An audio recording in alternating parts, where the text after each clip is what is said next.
વધુ એક કૌભાંડ વિવાદ અને વડોદરા જાણે એકબીજાના પર્યાય હોય એવું લાગે છે।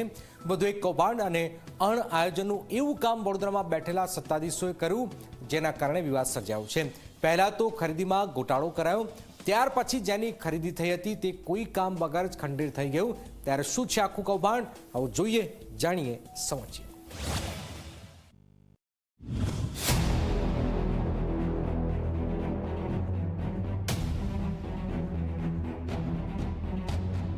પાલિકાના આઈસીડીએસ વિભાગે 343 આંગણવાડી માટે 2 કરોડ 5 લાખ રૂપિયામાં વોટર કુલર અને આરઓ સિસ્ટમ ખરીદી।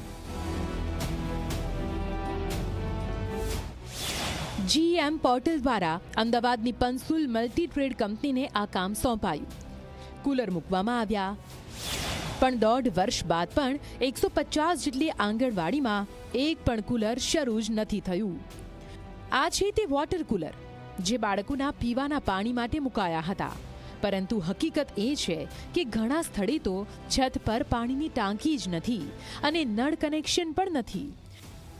ઇન્ફ્રાસ્ટ્રક્ચર વગર કુલર મૂકી દેવાયા।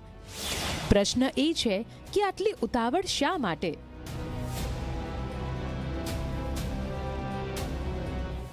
તો કેટલા સમય પહેલા કુલર લાવવામાં આવ્યું? લગભગ વર્ષ જેવું થયું છે। આવું આવી હાલતમાં છે, બંધ છે? હા, બંધ જ છે।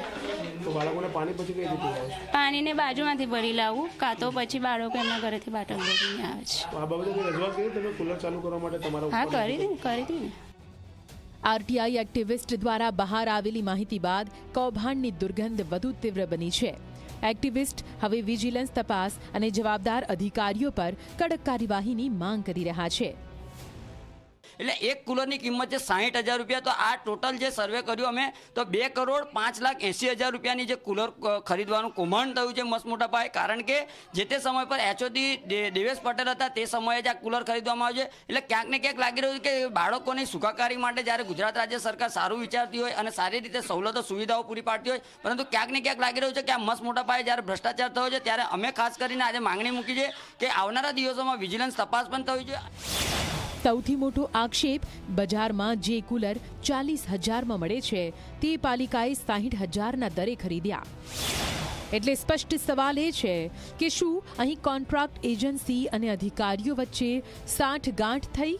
બાળકોને શુદ્ધ પાણી મળે તે હેતુ હતો, પરંતુ આજે પણ બાળકો પોતપોતાના ઘરેથી પાણી લાવવા માટે મજબૂર છે। સરકારના 2 કરોડ રૂપિયા ખર્ચાયા, પણ પરિણામ બંધ પડેલા કુલર અને બેકાર સાધનો। આંગણવાડી સેન્ટર્સ પર જે કુલર્સ, વોટર કુલર આપણે આપવામાં આવેલ હતું, એમાં નાની મોટી વસ્તુ છે એના લીધે બંધ હાલતમાં છે।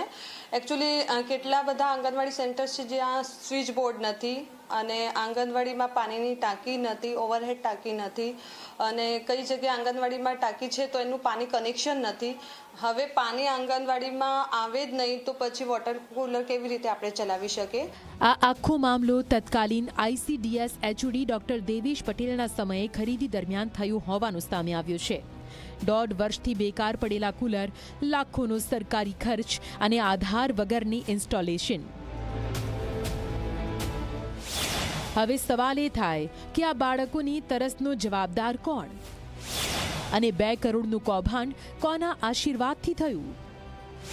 તપાસ થશે તો જવાબ ક્યારે મળશે? રવિ અગ્રવાલ, ઝી મીડિયા, વડોદરા।